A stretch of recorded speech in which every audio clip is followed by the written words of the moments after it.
on this episode of Oh No, Another Chess Podcast. If you want to learn how to swim, you don't read 10 books about how to learn how to swim.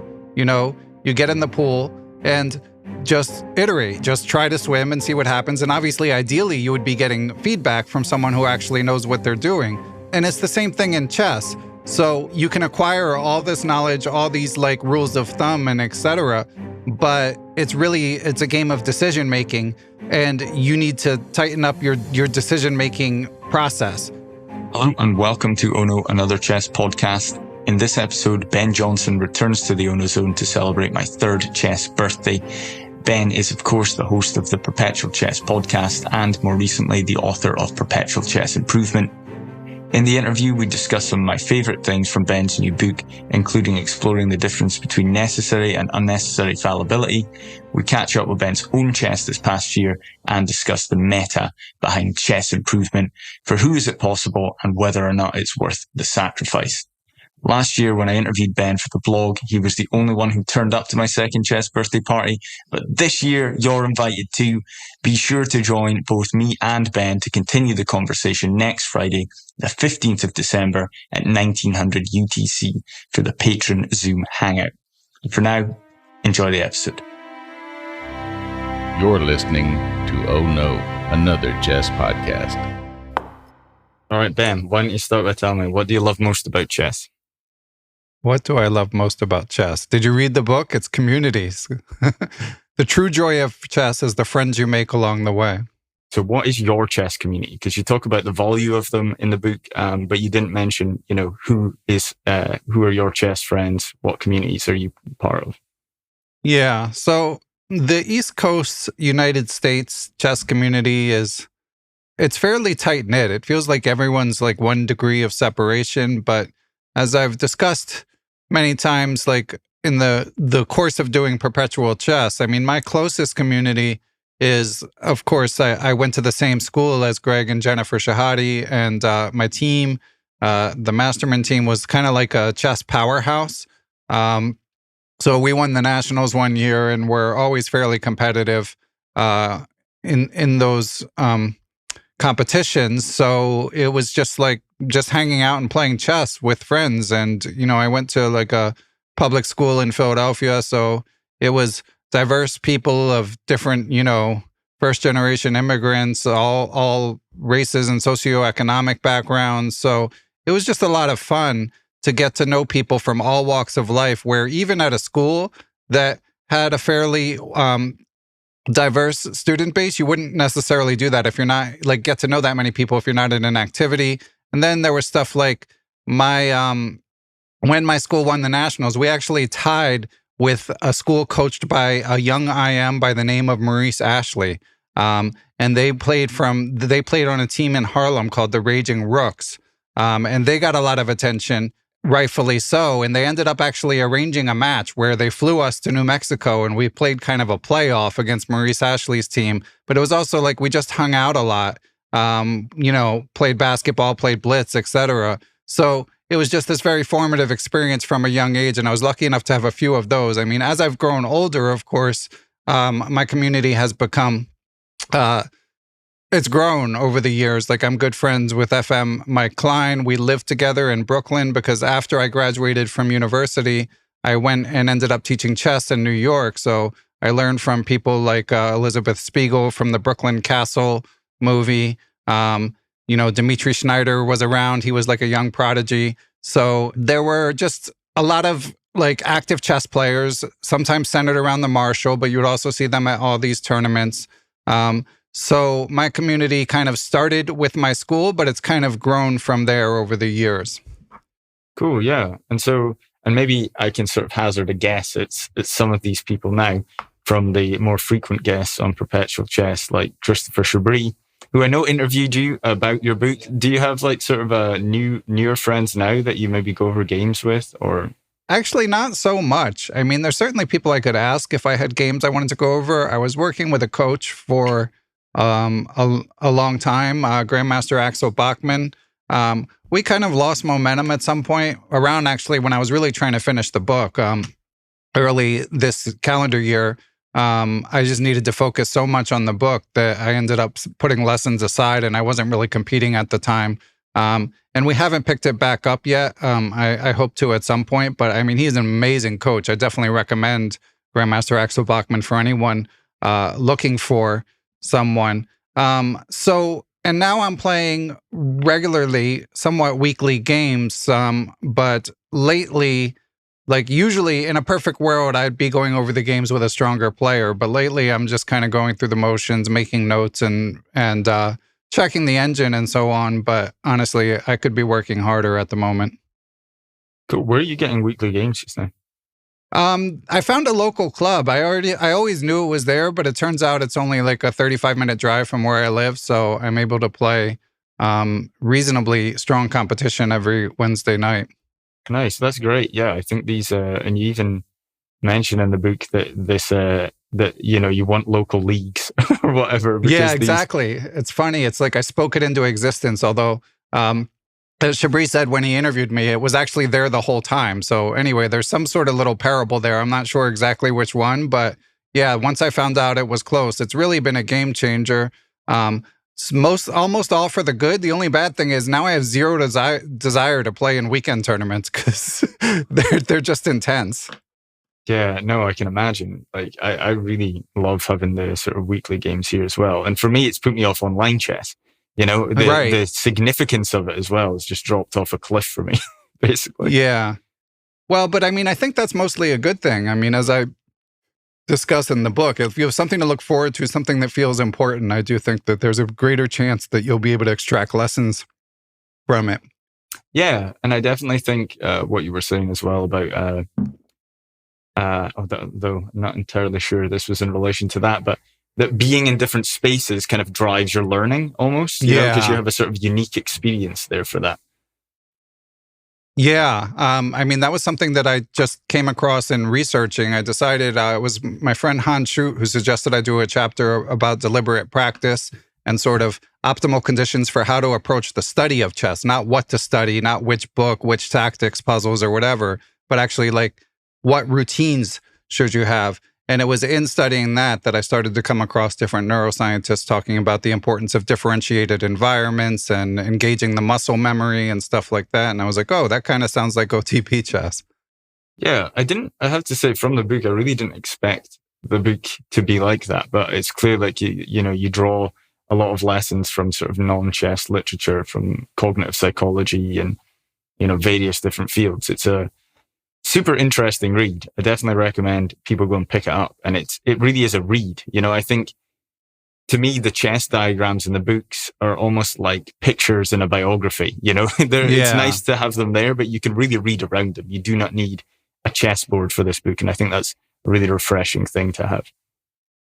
Thank you. Yeah, it's not by accident. I mean, I wrote the book basically without the diagrams. And then later on, I was like, all right, I better get some chess diagrams in here. So some of them are, pretty directly related. Like when I quote, David Howell told a story about learning from a classic, the famous Fischer-Benko game where he sort of plugs the F-pawn, and Howell had a famous, well, actually not that famous, but beautiful example of putting this into practice. So there were a few examples like that where I felt like it's really on point, but other times it was like, here's the game that Ben Feingold's talking about when he hid the chess pieces. But the game itself is like this theoretical 2800 battle that I'm not going to sit there and try to annotate it. I'm like, who am I kidding? This game has been studied to death by players way better than me. So yeah, it's a little bit of both in the book.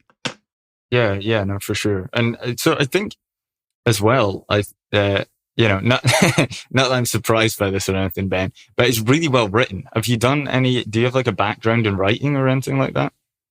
Well, thank you. I mean, I was what's called a liberal arts major here in the United States. So it basically means you study a non-rigorous subject. It's a nice way of saying that. So I studied political science and Russian, and you had to write a lot at university. And I used to have people telling me that I was a good writer, and I've had one or two, failed blogs around the course of my life. But basically, I've always been an avid reader and I've always really enjoyed writing. And thought I was decent at it, but I don't have like a long history of writing things publicly. Yeah, that's cool. Definitely comes across, especially in like the narratives that you weave around like Levy Rosman's sort of journey. And I think in the same chapter, it's Kevin Go Wei Ming's pursuit of the GM title as well. And I really feel like you bring that as a story, you know? I mean, there are some amazing stories. Like, I mean, thank you for the kind words, but the stories kind of tell themselves in some cases. Like Kevin Go Wei Ming, I mean, it's like it really could be a movie. It's a beautiful tale of perseverance, and you do need to, you know, I try to be somewhat circumspect in my advice about like pushing too hard for titles and you know round rating numbers in the book, but at the same time, I didn't want to pretend like there aren't success stories. So it's, you know, and Kevin is a great success story of someone who gave up a lot to try to pursue the GM title and did make it. Yeah, no, his story really is amazing. So yeah, touching on that, like these stories of you know, all of these improvers, it was kind of interesting to me to see all of them like smushed together because you're so used to them. Especially the adult improver interviews are obviously a bit more spaced out throughout your podcast. And one thing I did notice was that a lot of, if not all of these improvers were not only very accomplished in what they'd achieved in chess, you know, wherever they'd started from, whether it was, you know, gaining the Grandmaster title in adulthood or, you know, going to 1500 in 1 year or something like that from starting from complete scratch. But it seemed that all of these improvers were not only successful in chess, but were also really successful in life. And I wondered, was that like a conscious choice that you were picking people that would also have an interesting story? Or do you think that there's a correlation there? Wow, that's fascinating. No one has ever mentioned that to me. So obviously, before I interview people as adult improvers, especially as the podcast has grown over the years, I am interested in sort of what angle they're coming from, what story they have to tell. So maybe there's a bit of selection bias there. But in terms of the actual writing, I didn't filter for like accomplishment. I was just either something was fresh in my head that someone had said, or I had like a transcript database of all the podcasts. So in some cases, I was looking for an illustrative quote along a particular theme. But to extrapolate more broadly from your suggestion, I think it might just be that like if you're successful in one thing, you know, you might have a leg up in terms of like what you can achieve, how you approach chess, things like that. So they're you know, this is far from data, but there may be something there. Yeah, sure. Yeah, it was just something I noticed that every second page, like, wow, this person's really successful, and this one as well. Yeah, it's nice to see. All right, so you kind of touched on the whole rating thing there as well a few minutes ago. I want to read a quote from the book. You wrote that chess is hierarchical. Anyone who has spent years in the chess world knows how difficult this game is, so more respect is often accorded to those who have achieved more. These factors can make the lower rated among us all the more driven to succeed, to potentially be more respected than our peers. So I think my question is, and I spoke about my wife in this episode, in the previous episode, extensively about this. But yeah, I sort of wondered if a lot of, rating improvement, it's almost like wanting to be the coolest kid in school, right? Or move up the social ladder. And I would argue that your drive to do that and the motivation to improve can sometimes come from a sort of a poor sense of self-worth. Do you think that low self-esteem can drive a more passionate attempt at chess improvement if you're sort of never satisfied with your own rating, if that makes sense? Maybe, but to me, there's something very human in the whole thing. It's just inescapable. I mean, that's sort of what I was trying to get at by highlighting the example of Levy Rosman. Is he didn't really need more respect, you know? Like everyone, I mean, of course, someone at his level of fame is going to have his naysayers, but by and large, I mean, he's obviously wildly successful. and generally beloved. I mean, of course, there might be a few grandmasters here and there just jealous of the professional success that he's had, and maybe a few online trolls. But overall, for his level of fame, it seems to me like he's just has a very high Q rating. And he was still, very driven to get this extra title that basically, like, if he got it, people would think it was a cool achievement. They would think it's cool that you tried really hard to do this thing and you did it. But they wouldn't think like, oh, when he was an IM, I thought he was garbage at chess, but now he's a GM, especially because, like, at that level, a lot of it is just like, did you jump through the hoops, Now at the lower level, so I just think it's indicative of the fact that we're all going to feel that way almost always, So I do think it helps to really look hard at your motivation, because if you are doing it to impress other people, it's not like it's going to go away when your rating goes up 150 points. It's just going to be on to the next thing. Now, if you enjoy the whole process of, studying many hours a day to do that, to try to achieve those goals, then by all means. But if you're like trying to like fill some hole in your soul, like getting there, getting that next rating level is probably not actually gonna do the job. Sure, yeah. And I thought there was like an element of that, and it's kind of, and I, obviously I don't know why Lively was going for the GM title. I don't know the man, but I think there's always this element of it's like not quite enough. And I was thinking about this. I can't exactly remember who it was. I think it was Roman Abramovich, who used to own Chelsea, this Russian, multimillionaire. He was in court, and I just remember the judge sort of asking him, like calling him super rich, and he's like, "Oh, hold on, I'm not rich." He's like, "Actually, right. I'm one of the poorest of all of my friends," right, or something like this, So I guess it is all relative. Yeah. Right. Yeah. So one of the, I think, the most interesting parts of the actual chess improvement, what I thought was that there's a lot of, there's a lot of great advice in there. Absolutely. But the one thing that I had actually never heard before, you sort of divide chess errors rather eloquently into necessary and unnecessary fallibility. Could you expand on what those mean? Yeah, so this comes from a book called The Checklist Manifesto by Atul Gawande, which I've been asked in the past, like my favorite or my best book recommendations that aren't about chess for chess players. And I would definitely put that one in there. So he goes through sort of the history of people making errors. And they did some big study in the late 1970s where they were looking at like why buildings collapsed and stuff like that. And they basically ended up designating errors into two categories: those that are necessary fallibility and unnecessary fallibility. So basically, errors that you couldn't control and errors that you could control. And through the lens of chess, I look at that kind of like whether you're making a basic blunder or just missing something that was kind of beyond your capability.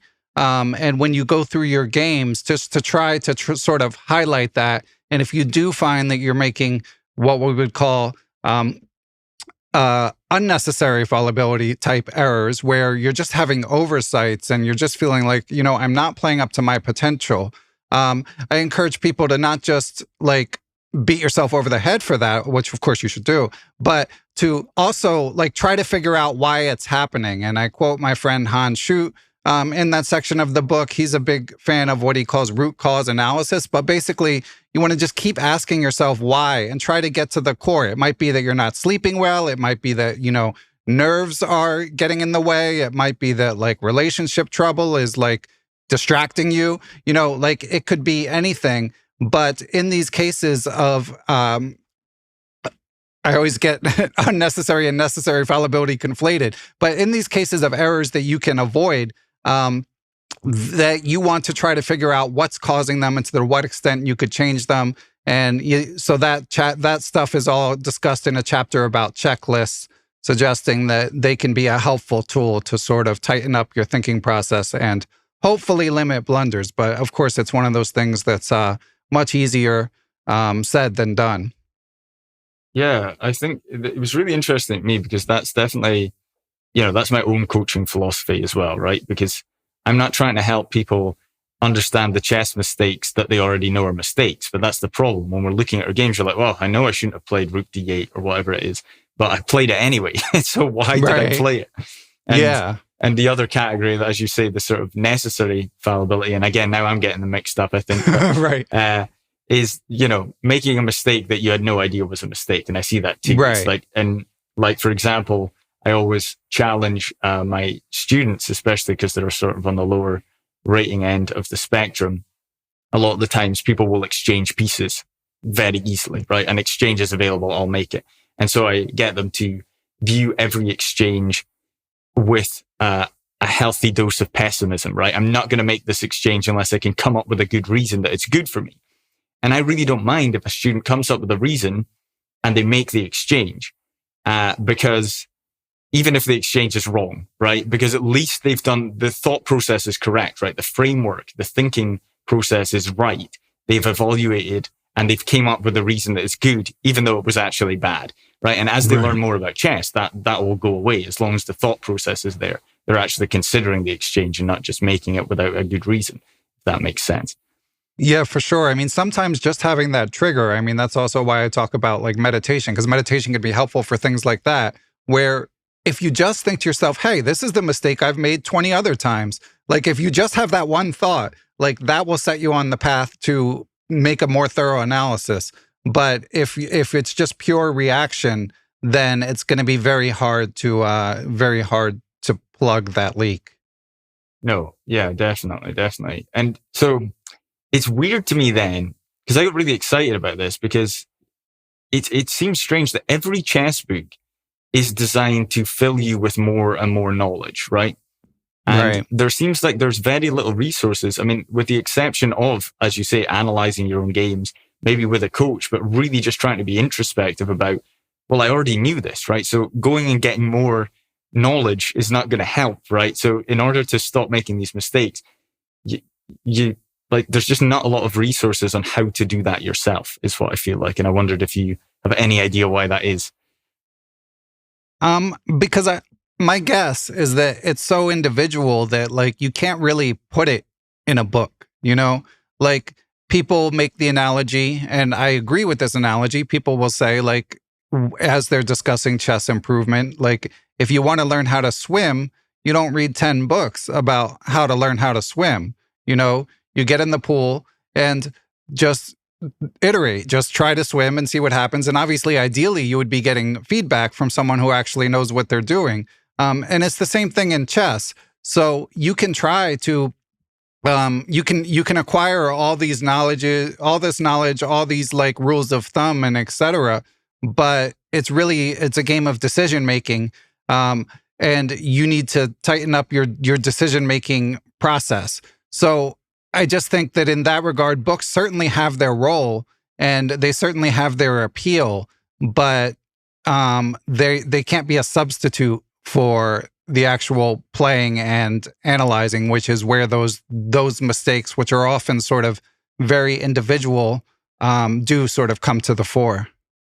Yeah, and you do mention in the book that obviously Jesse Cry is a proponent of pages and pages of introspection and self-analysis, basically. And so I think that is one way to maybe go about it. Yeah, and there are, like, I'm rereading Jeremy Soman's The Amateur's Mind right now. I'm getting ready to do a book podcast about it. And he's someone who was very in tune with amateurs' thought processes and trying to sort of point them out, and definitely ahead of his time in that regard, and very astute at noticing common thought patterns that people have.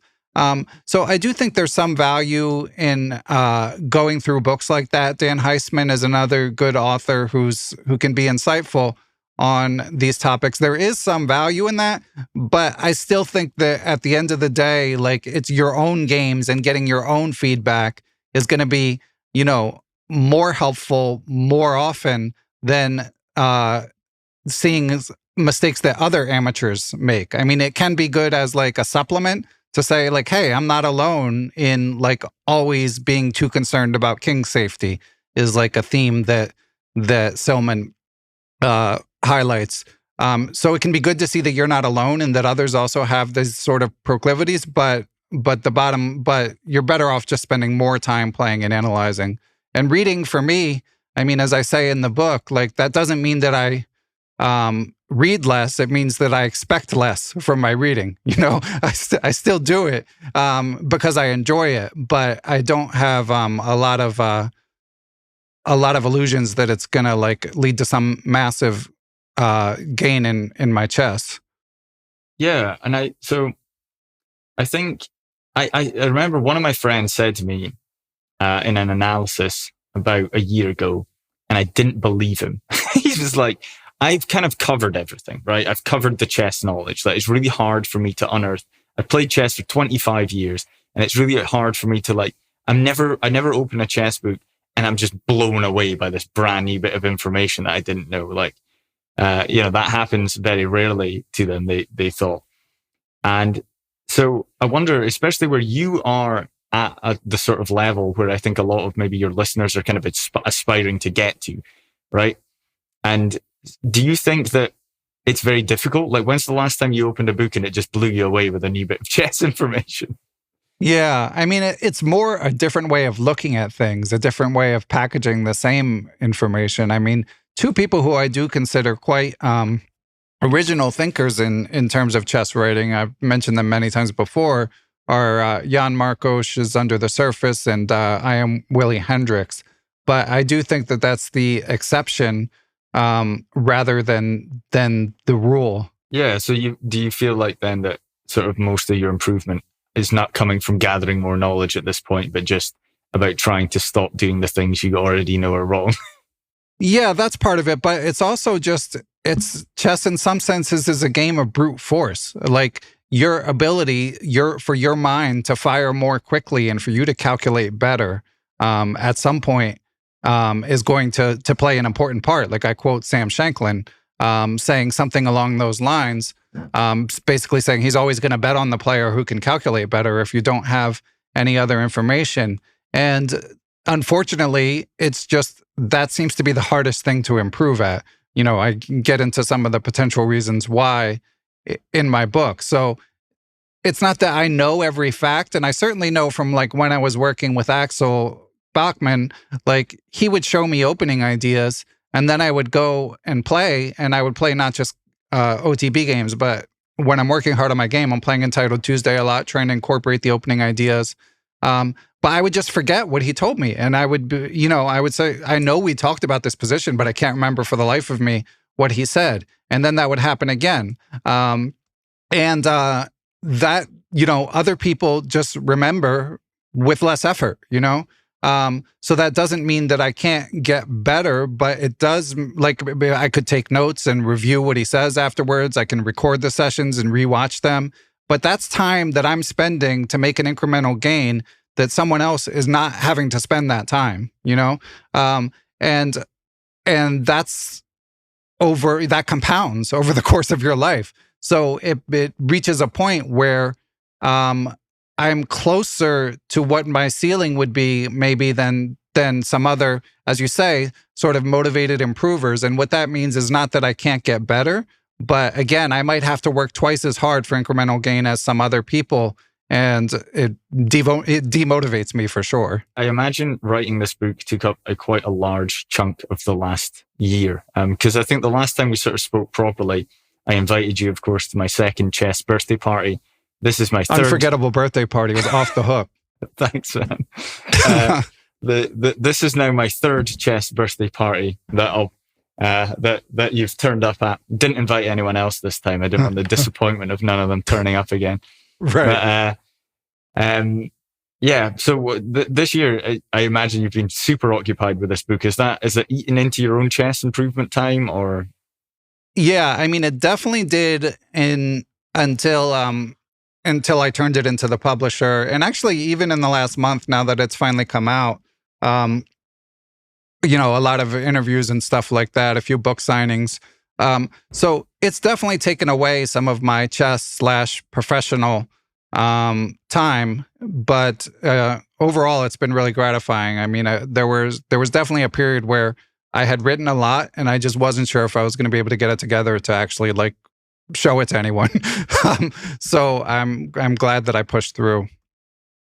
Yeah, it's really impressive to get a project like that done. I can't imagine, like, even just with a single blog post, I'm going back and forth between this is terrible and unpublishable. And, right. And then I'm genius the next week and then it's unpublishable again. So I know it's a bit of an emotional roller coaster. And I know you must be busy with all the promo just now, like as you say, but do you think that all that time that you were dedicating to the book, how are you going to spend that going into your next year?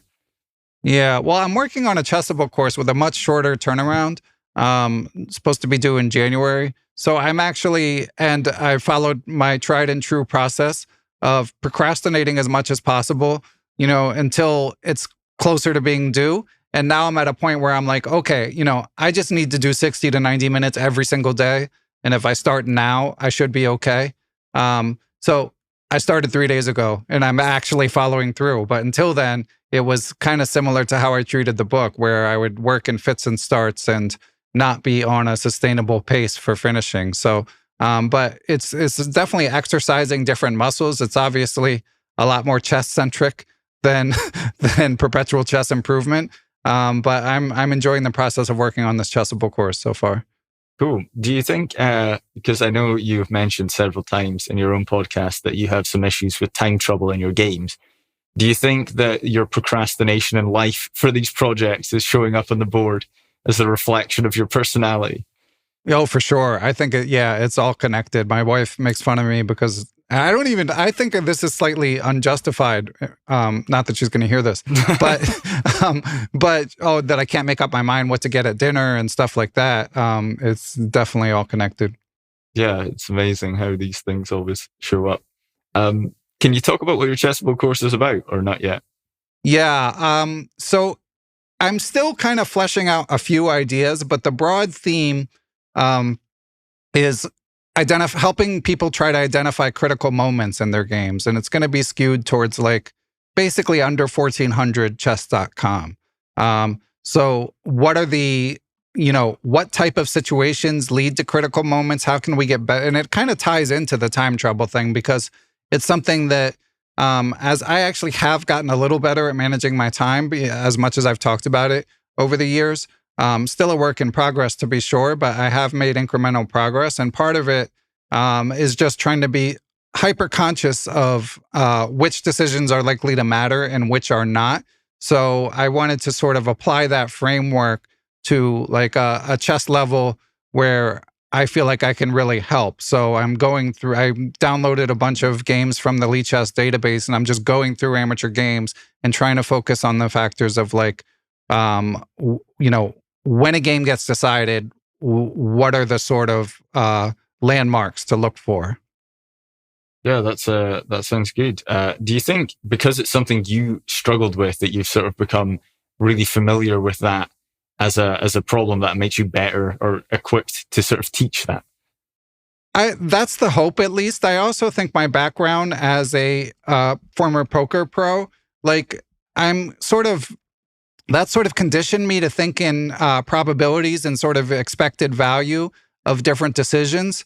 So I'm trying to apply that framework to chess. So having struggled with it, and I wouldn't say I've come out the other side, but I've at least gotten a little bit better.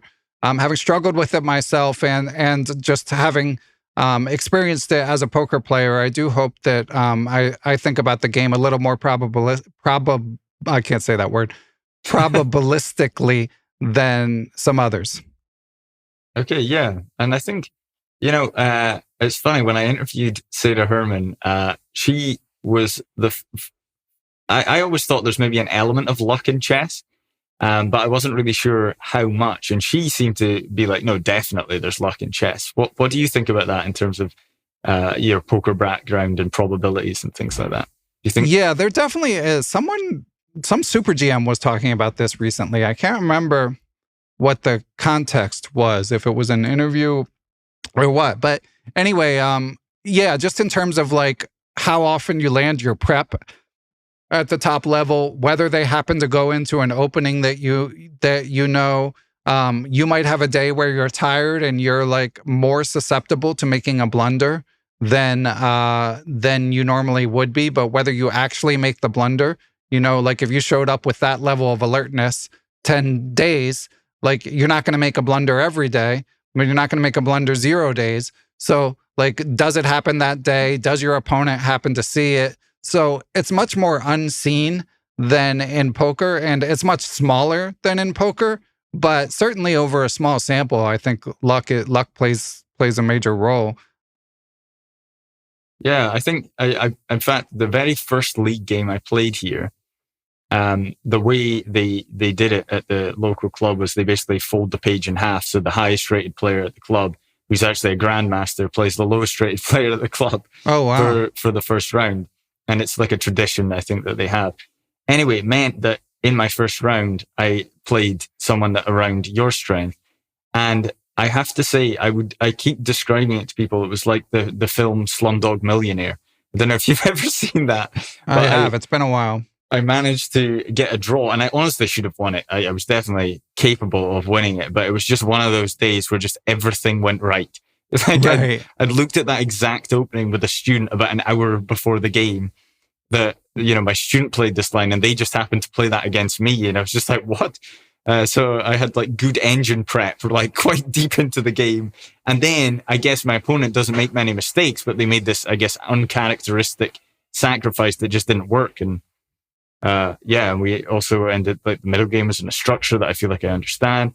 And then finally the end game was, one thing I have studied a lot of is rook end games.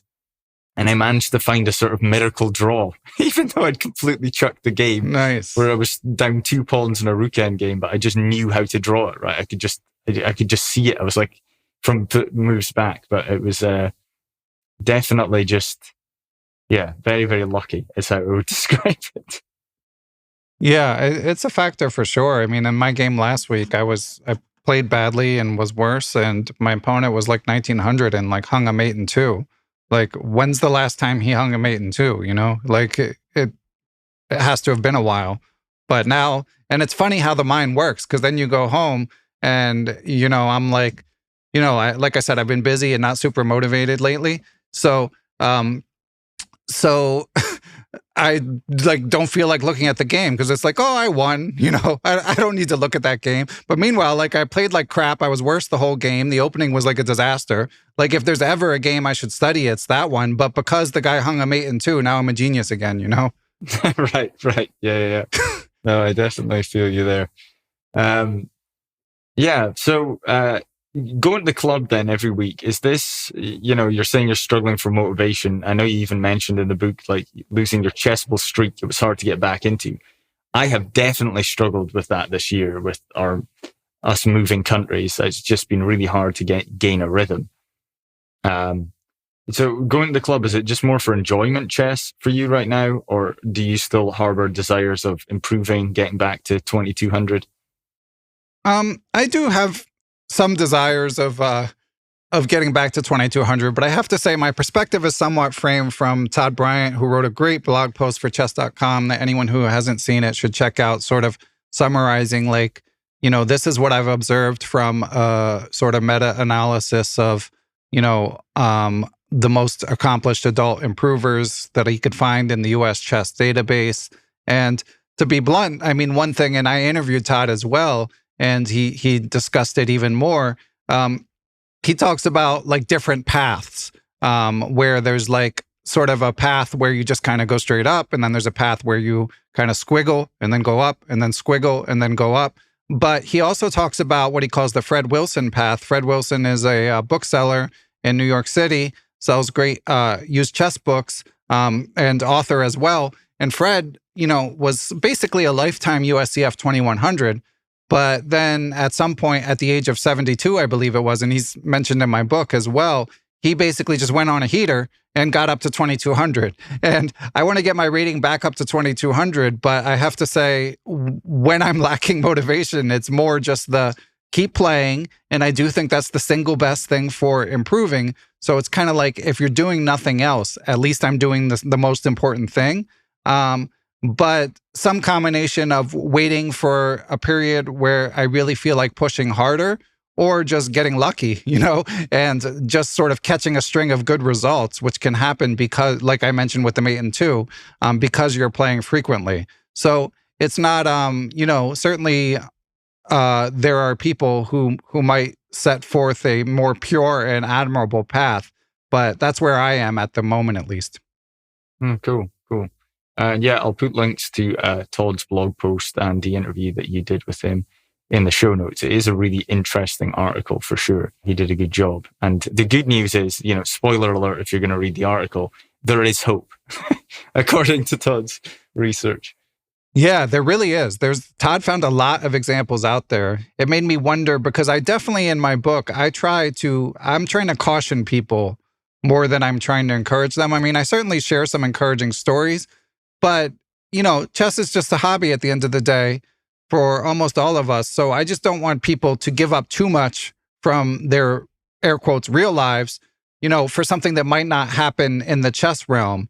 But Todd, he found a ton of examples, and now I'm sort of grappling with how many of these do I interview? But, I just last week did come out with someone who gained like 300 points in like 2 years from 1700 to 2000. And, that's pretty rare. So it's kind of hard to strike the balance between highlighting the success stories without making everyone, who didn't have the same results feel bad. Yeah, sure. And one of the things I noticed that you're trying to sort of caution this, but one thing I will always say is, and I see this in my students, some of them gain, obviously at the level I've coaching, grabbing 300 points is a lot easier than it is grabbing 300 points from 1700 to 2000. But, it doesn't really matter. I think everyone's on this journey, and it doesn't matter if you're 600 on chess.com and you're trying to reach 1,000 and that's, your long-term goal. Like, I think that's like, who's to say that process isn't just as hard as someone who got to master when they were 14, Maybe you're even working harder to achieve that. And that's your achievement. And so I think the journey is very important. Well said. Yeah. Couldn't agree more. One question I did have from a Patreon supporter, Dawn, she asks, when is the audio version of the book going to come out? Okay, yeah. Shout out to Dawn. I think she asked me on Twitter at some point. And Dawn, I've got bad news if I haven't already shared this with you online by the time you hear this. So the audiobook is coming. And actually, I just heard from the editor last week. The good news is he's turning in, the editing will be finished this week. The bad news is I found out that Amazon takes longer than I thought. So I had previously been saying I thought the audiobook would be out in December. Now it's looking more like January. So I apologize. I'm a bit frustrated, but not only, obviously, this is my first book, so I didn't have a lot of experience in the audiobook realm, but it's also the first time New in Chess has published a chess audiobook. So just the timeline takes a little bit longer. I don't know what exactly Amazon's doing for the 8 weeks it takes them to turn the files into a published audiobook, but hoping for January at this point, Dawn, and thanks for your interest.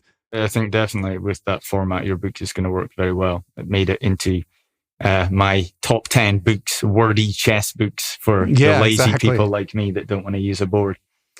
I'm with you. I mean, that's part of, I had me in mind when I was writing the book too, because I often you want to be like doing something chess centric, but you don't feel like working hard, Right. Yeah. Why don't we talk about your Substack for a bit? How's that been? Because Linkfest, how old is Linkfest now? Yeah, it's been over a year. So something like 60-something Linkfests now. Yeah, it's been decent. I mean, I've got close to 4,000 subscribers. I don't know exactly how many. It's not monetized at all. So, I'm not really attempting to monetize it. So that, makes it, right now I have no plans of quitting, but certainly things could come up where I wouldn't be able to pursue it under its current, its current format. But I mainly enjoy it because it really helps me stay on top of chess news. Because you know how things can get. Like, you see someone wrote something and you're meaning to read it, but you put it in one of your 40 unopened tabs. And then if your browser crashes, it's gone forever. you know? So I've had stuff like that happen many times. And also just like following the chess news can be like such a fire hose of events and information that it's just easy to lose track of. So for me, it's a great way to once a week, make sure I haven't missed anything major, and to take advantage of the fact that I'm dedicating that time by sharing it with people who are interested. And it is interesting in that it's kind of mirrored the podcast in that like Perpetual Chess started primarily sort of human interest angle of chess, interviewing players. And obviously that's still a major part of what I do, but there's also the adult improver interviews. And even when I interview accomplished grandmasters, I do try to extract some chess improvement advice, which I didn't necessarily do in the early days. But it's a similar thing with Substack, because I do get more information about what people are interested in, and at least what my audience is interested in. And I find that it could be because they're getting their chess news elsewhere.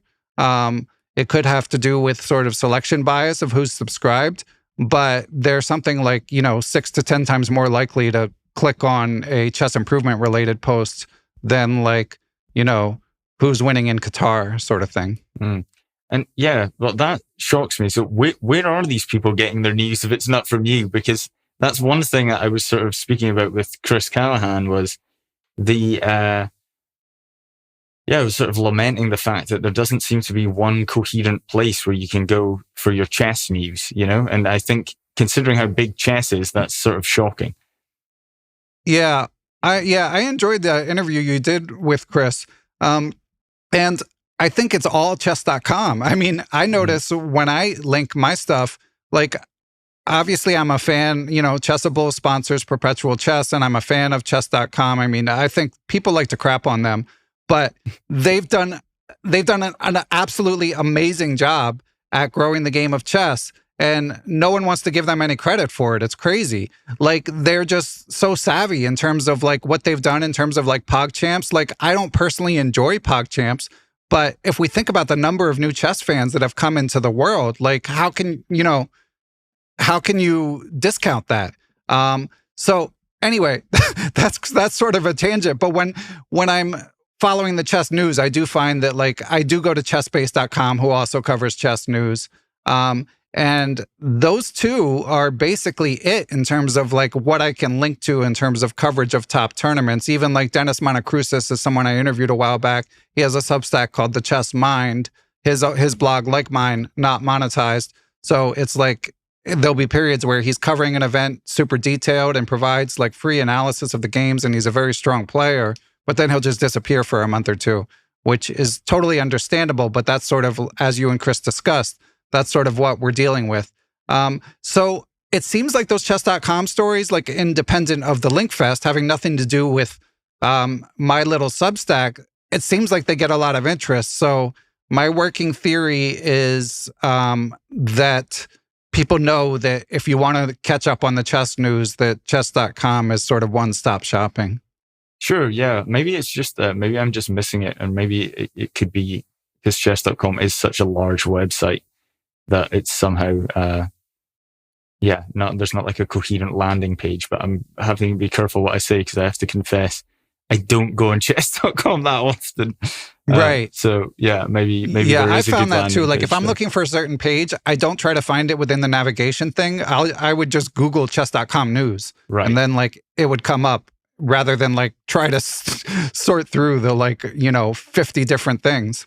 Yeah, so I'm on chess.com now, and there is a news tab, but there is only sort of 2 news articles, and then it's straight into other things. So it's maybe a little bit, a little bit confusing. But I do seem to see, at least on Twitter anyway, that there are a couple of writers who chess.com who are writing for chess.com, and they seem to have the bulk of the stories anyway. Yeah, sure. Tarje does great work. Leon Watson. Anthony Levin, Vanessa West. I mean, I know them all because I'm linking to them like every week, and they're all doing great work. They're great writers, and I'm always impressed when you read their articles. Like, if there's an event, they're watching the event. Mm-hmm. They're not just like mailing it in, playing through some moves. They always have quotes from the broadcasts, quotes from the players. So I'm really impressed with the work that they do. But yeah, it's hard for me to gauge from my perch from my perch, I definitely observe less interest in chess top events and news than chess improvement. But again, I don't know if that's just because of who my audience is or if that's like a broader thing. And someone like me, I struggle with that too. Like, I'm super fired up about the World Championship cycle and the FIDE World Cup and the Olympiad and Tata Steel. And that's about it. Like, everything beyond that, I'm just like, I could take it or leave it, to be honest. And if I can say that, like, obviously by objective standards, an extremely hardcore chess fan, if I feel that way, like, where does that leave everyone else? Mm-hmm. Yeah. No, absolutely. So, okay, not so many people are clicking on the news. Where do you go to find the improvement articles? Like, how does your research gathering go to put together a Linkfest?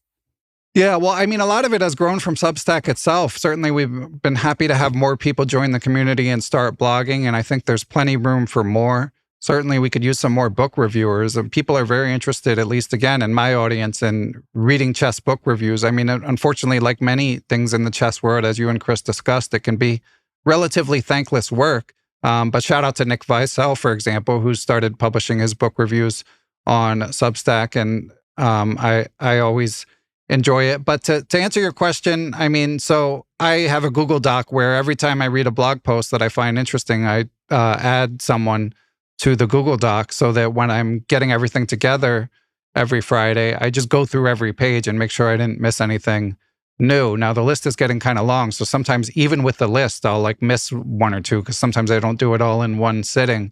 But that's basically it. So I always check the Lead Chess community, check people's personal blogs, and check Substack. I mean, as a content tip, I definitely find people's personal blogs are like the hardest ones to keep up with, I think. But I try to do my part at least. And would you want people to send you their blogs if, or would you just be overwhelmed then, do you think? Yeah, I wouldn't want someone to send me them every week, but if it's something they really worked hard on, or if they're launching something, certainly I would want them to say like, hey, can you just check in on this, every week? Definitely would encourage that. I'm also, another thing I struggle with is I don't know how much to curate what I'm linking. I sort of err on the side of abundance. I sort of feel like people, it tends to be 20 articles at most, and more commonly, say 10 to 15. I figure, because I subscribe to like, a few other newsletter type things in different realms, and I figure I can curate for myself. It's just nice to have that list in front of me. But I don't know if people would want me to be doing more like my top 5 or more like this is everything that might be interesting to you. And right now I err more on the latter side. So I certainly don't mind if they have a project that's not getting attention. My email address is ben@perpetualchesspod.com. There you go. Great. And definitely shout out to Nick. Nick's, there's been a lot of new blogs this year that have started, and Nick is definitely a great writer. Dan Bock has an excellent blog. Yeah, he does. Yeah, shout out to Dan. Yeah. And Nick, there's something instructive there because Nick's been writing these reviews on Amazon forever. I've come across them just like when I was getting ready to interview people.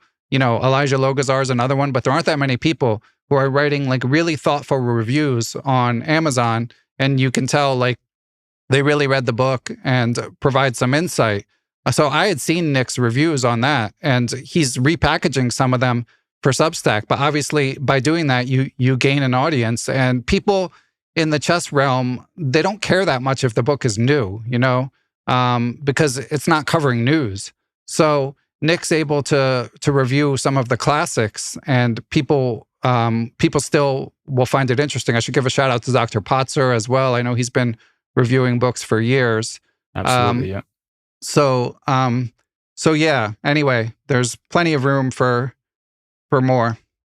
Yeah, I might even write on the end of your blog of, good shit I've read this year, basically. Yeah. That might be nice way to sort of summarize the year. I think it's a good idea. Yeah, all right. So speaking of summarizing the year then, anything of note that happened this year that you haven't talked about yet? I mean, time is a flat circle. Who knows? 2023, 2022. I don't know when stuff happened anymore. I don't know,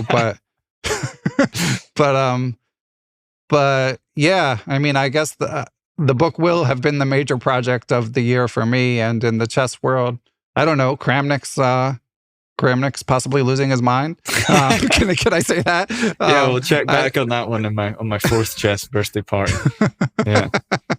All right. So why don't you tell people where they can get the book and plug anything else you want to plug, chess book course, whatever. Yeah, thanks. So yeah, Perpetual Chess Improvement. It's you can get it on Forward Chess and Kindle. People who ask, I do say it's particularly well suited, as Ono was alluding to. It's mostly words, so you can comfortably read it on Kindle. The aforementioned Nick Feisel actually made a Lee Chess study so that if you do want to play through the chess, you can keep that open. But yeah, I mean, the book's not hard to find. I'm not hard to find. Mainly glad you took the time to read the book, and it's great to chat with you.